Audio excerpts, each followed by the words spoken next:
तो हमारे साथ डॉक्टर विशाल मिश्रा जुड़ गए हैं, राजनीतिक विश्लेषक हैं, उनके पास जा रहे हैं। उसके बाद मणिशंकर पांडे जी आपके पास आ रहा हूं। विशाल मिश्रा जी, क्यों ये भरोसा टूट रहा है कांग्रेस पार्टी के अंदर? क्यों ये भरोसा नहीं जता पा रहे हैं कांग्रेस पार्टी के बड़े नेता? एक बड़ा नाम चल रहा है कमलनाथ का, उनके बेटे नकुलनाथ का, और उनके साथ कुछ विधायक हैं जो शिफ्ट हो सकते हैं, ये भी कहा जा रहा है। मैं आपको अभी बता दूं, सूत्रों के हवाले से खबर आ रही है, और ये भी खबर आ रही है कि कमलनाथ और उनके बेटे नकुलनाथ दोनों इस वक्त दिल्ली में मौजूद हैं।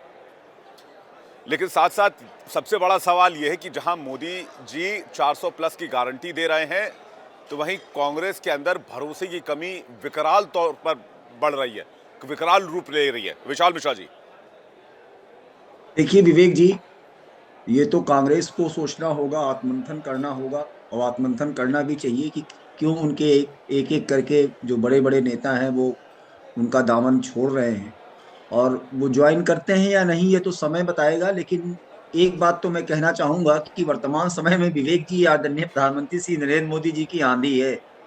इस आंधी में शायद ही कोई बच पाए।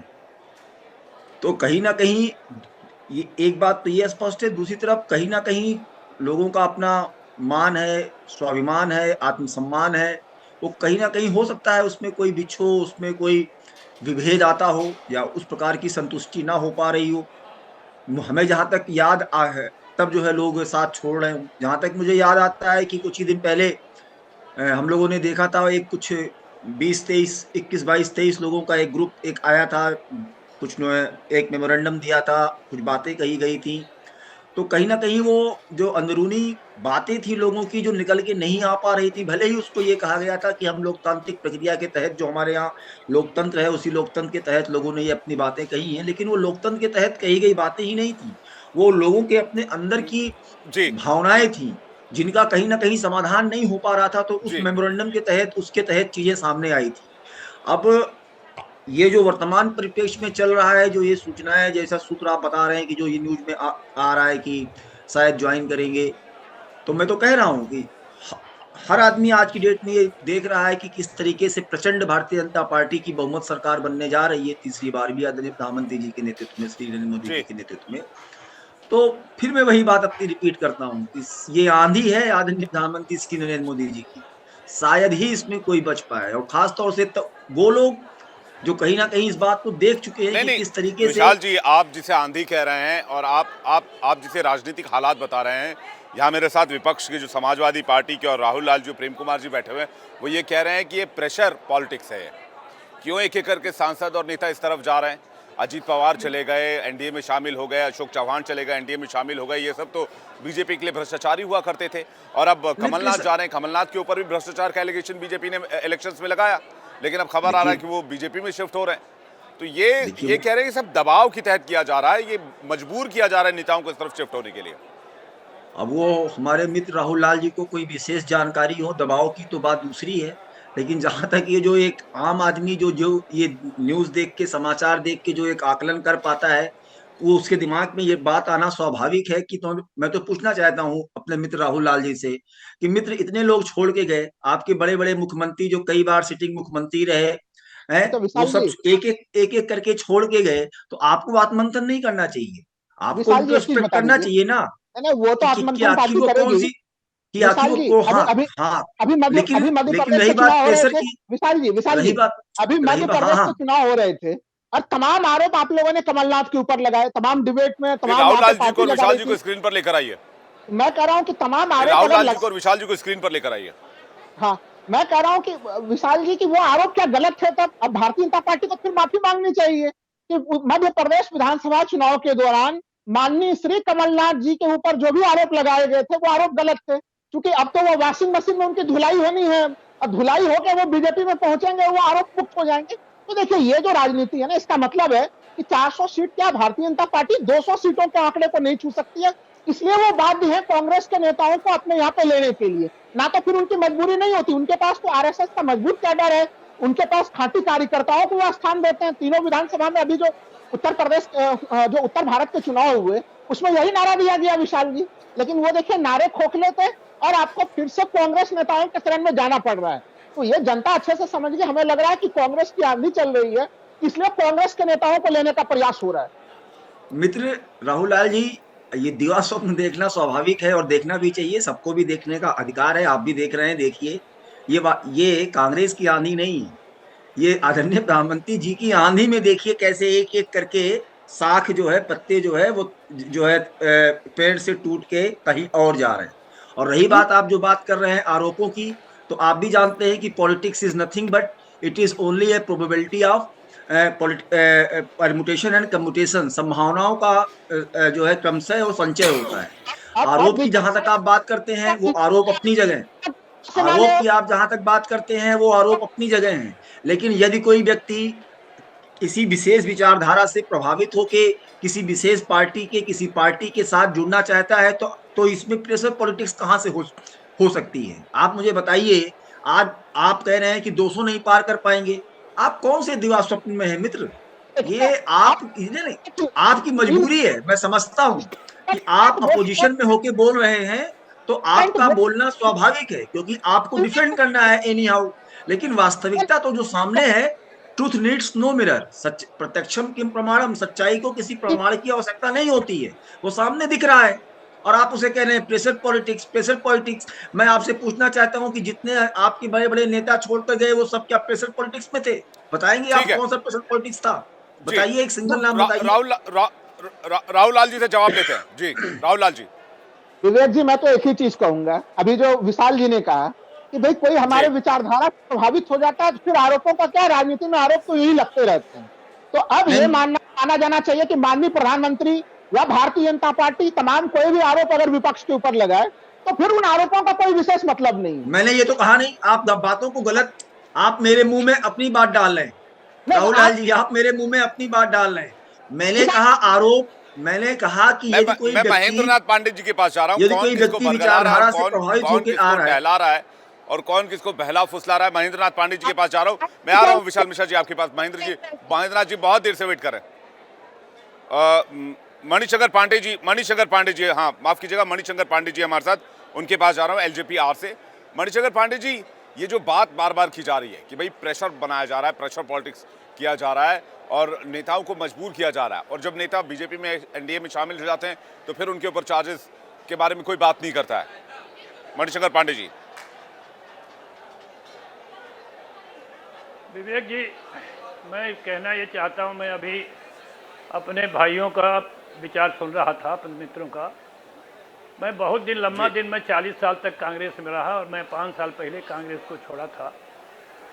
मैं कांग्रेस में महसूस करता हूं कि कांग्रेस में लोग बड़ा घुटन फील करते हैं। सबसे बड़ी बात यह होती है कि चाहे कांग्रेस के नेता हों, चाहे कांग्रेस के कार्यकर्ता हों, वो सोचते हैं अपने मन में कि हम अपनी बात को अपने नेता तक पहुंचावें और उसके बाद जो शीर्षस्थ नेतृत्व वह बैठ करके फैसला करे। यहाँ सबसे बड़ा अभाव यह है कि नेताओं के बीच में और जो राज्य में काम करते हैं, जिले में काम करते हैं, उसमें नेताओं के बीच में संपर्क का और बातचीत का बहुत बड़ा अभाव है। मैं जितने साथी प्रवक्ता बैठे हैं, मैं समझता हूं कि हमारी उम्र भी उम्र से ज़्यादा होगी और कांग्रेस में 40 वर्ष तक मैं स्टूडेंट पॉलिटिक्स से पॉलिटिक्स शुरू किया था। मैं सेवा दल का अध्यक्ष भी था, मैं उपाध्यक्ष भी था, पदों पर रहा। लेकिन मैं महसूस करता हूं कि लोग घुटन फील करते थे और आज भी घुटन फील कर रहे हैं। मैं आपसे ये कहना चाहता हूं कि इस समय चुनाव का दौर है।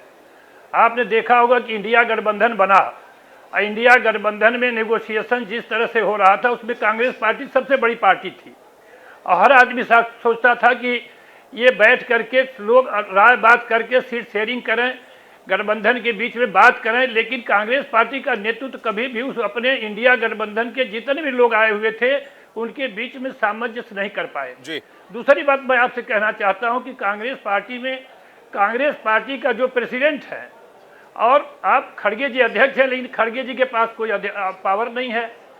वहाँ पर जो है वो राहुल जी जब तक रहेंगे नहीं तब तक सारे लोग राहुल जी की तरफ देखते हैं। सोनिया जी अब अस्वस्थ हो चुकी हैं। तो इस तरह से लोग इतना घुटन फील करते हैं, चाहे वो नेता हो, राज्य के स्तर के नेता हो, देश के स्तर के नेता हो, जिले के नेता हो, सामान्य एज के नेता हो। एक तो सबसे बड़ी घुटन कांग्रेस में है और उस घुटन से लोग निजात पाना चाहते हैं। जीत हार अपनी जगह पर। देखिए, सरकार बहुत दिनों तक सत्ता में रही है, कांग्रेस सत्ता में रही है, अपोजिशन में भी जा सकती है, सत्ता में भी आ सकती है, लेकिन उसके लिए एक ऐसा थिंक टैंक होना चाहिए कि हम कैसे अपने दुश्मन से या जो पार्टी देश की बड़ी है उससे हम लड़ सकते हैं। तो इसका इतना बड़ा अभाव है, बातचीत का अभाव है, नीति निर्धारण का अभाव है और वो लोग नीति निर्धारण करते हैं जो कभी फील्ड में नहीं रहे हैं, जो राज्यसभा में आए पिछले 3-3 टर्म 4 टर्म से राज्यसभा में हैं, वो नीति का निर्धारण करते हैं, और जो फील्ड में काम करते हैं उनकी कोई बात सुनने वाला नहीं है। तो इस घुटन से चाहे छोटे नेता हों, चाहे ये तो बड़े बहुत नेता बड़ा हों, लैक चाहे है जो बड़े बात आप कह रही है। कार्यकर्ता आपने कहा कि हों, आप वो 40 धीरे-धीरे साल पलायन कांग्रेस कर पार्टी रहे के हैं। अंदर रहे। मुझे लगता है कि आपसे ज्यादा कांग्रेस पार्टी को कोई समझ नहीं सकता और कोई उसको शब्दों में बयां नहीं कर सकता। मणिशंकर जी, बड़ी गंभीर बात कर रहे हैं आप। मैं जा रहा हूं प्रेम कुमार जी के पास। प्रेम कुमार जी, कितना बड़ा लैक है ये कि एक नेता अगर वो कुछ फैसले के लिए पार्टी आला कमान को सीख करता है तो पार्टी का अध्यक्ष ये बोलेगा कि भाई मेरे अंडर कुछ नहीं है, मैं कोई डिसीजन नहीं दे सकता हूं, आप फलां नेता के पास जाइए। फलां नेता के पास जाएंगे तो फलां नेता अस्वस्थ हैं, फिर आपको कहा जाएगा कि आप फलाने नेता के पास जाइए, तो उनके अगल बगल ऐसे नेता हैं जिनके बगैर वो कोई डिसीजन नहीं लेते। तो ये जो नीति निर्धारण में जो लैक है, जो कमी है, ये मुझे लगता है कि इस विध्वंस का सबसे बड़ा कारण है। विवेक जी, मणिशंकर जी अपने 40 साल के अनुभव से जो बात बता रहे हैं, तो उसमें एक बात मणिशंकर जी से भी प्रश्न उठता है कि जो घुटन आप महसूस कर रहे थे, 40 साल तक घुटन की ही अवस्था में आप वहां रहने को विवश हुए। ये एक सवाल है कि इतना घुटन था तो 40 साल कैसे रह गए। प्रश्न ये बात ये भी है कि कांग्रेस कोई भी पार्टी जब सत्ता से बाहर जाती है तो उनकी ओर सवाल उठते हैं और उठने लगते हैं। ये जो दिक्कत बता रहे हैं, सिर्फ कांग्रेस पार्टी की दिक्कत है क्या ये दिक्कत दूसरी पार्टियों में नहीं है? हम अभी हाल में कर्नाटक में चुनाव हुआ था, सुनिए, कर्नाटक में चुनाव हुआ था तो कांग्रेस वहां कर्नाटक के पूर्व मुख्यमंत्री उप मुख्यमंत्री तक लोग छोड़ करके बीजेपी से कांग्रेस में चले गए। वो भी वही कह रहे थे कि हमें घुटन महसूस हो रही है। तो ये पूरे भारतीय राजनीतिक व्यवस्था की ये चिंता हो सकती है, एक पार्टी विशेष की चिंता थोड़े है जी। नहीं प्रेम कुमार जी, अगर कोई 40 साल के बाद कहे कि मुझे घुटन लग रही थी तो इसमें कोई बुराई है क्या? मणिशंकर पांडे जी कुछ कहना चाह रहे हैं, उसके बाद विशाल मिश्रा जी के पास आ रहा हूं। मणिशंकर पांडे जी, मैं विवेक जी अपने भाई की मैं जवाब इसलिए दे दूं कि हर नेता जब काम करता है तो वो समझता है कि हम अपनी बात को अपने नेता तक पहुंचावें और इसमें जल्दी निर्णय हो। मैं आपको बताऊं कि आपने सारे चैनल पर आप देखते हैं कि बड़े बड़े नेता 6-6 महीना 3-3 महीना 5-5 महीना इंतजार करते हैं कांग्रेस पार्टी के शीर्ष नेतृत्व से मिलने के लिए, अपने राज्य की समस्या बताने के लिए, अपने राज्य के पार्टी के नीति को बताने के लिए, जिससे फाइट करना उसको बताने के लिए। अगर 6-6 महीने तक शीर्ष नेतृत्व से नहीं मिलता है तो राज्य का चाहे मुख्यमंत्री होगा, चाहे राज्य का कोई नेता होगा, चाहे देश का कोई नेता होगा, वो सोचेगा कि पार्टी तो काम करने के लिए तैयार ही नहीं है, इसका नेतृत्व जो है दिग्भ्रमित है। और दिग्भ्रमित का सबसे बड़ा उदाहरण मैं इसलिए देना चाहता हूं कि इंडिया गठबंधन मात्र अपने दिशाहीनता के कारण, कोऑर्डिनेशन के कारण, ये सारे चीजों के कारण आज वो बिखर गया और उस बिखरने से सारे लोगों के मन में एक निराशा हुई है। मैं बनारस का रहने वाला हूं, कल राहुल गांधी का वहां दौड़ा था, मेरे एरिया से निकल के गए थे। और कमियों पर बात करने में कोई बुराई नहीं है। मुझे लगता है प्रेम कुमार जी से आपको कोई ऐतराज नहीं होना चाहिए। मुझे लगता है राहुल लाल को कोई ऐतराज नहीं होना चाहिए। जब आप कमियों पर काम नहीं करेंगे तो अपने आप को निखारेंगे कैसे? चाहे वो पार्टी हो, संस्था हो, कोई व्यक्ति हो, कोई भी हो सकता है, इसके पीछे तो पड़े। विवेक जी, मैं तो मणिशंकर जी से एक ही सवाल पूछूंगा।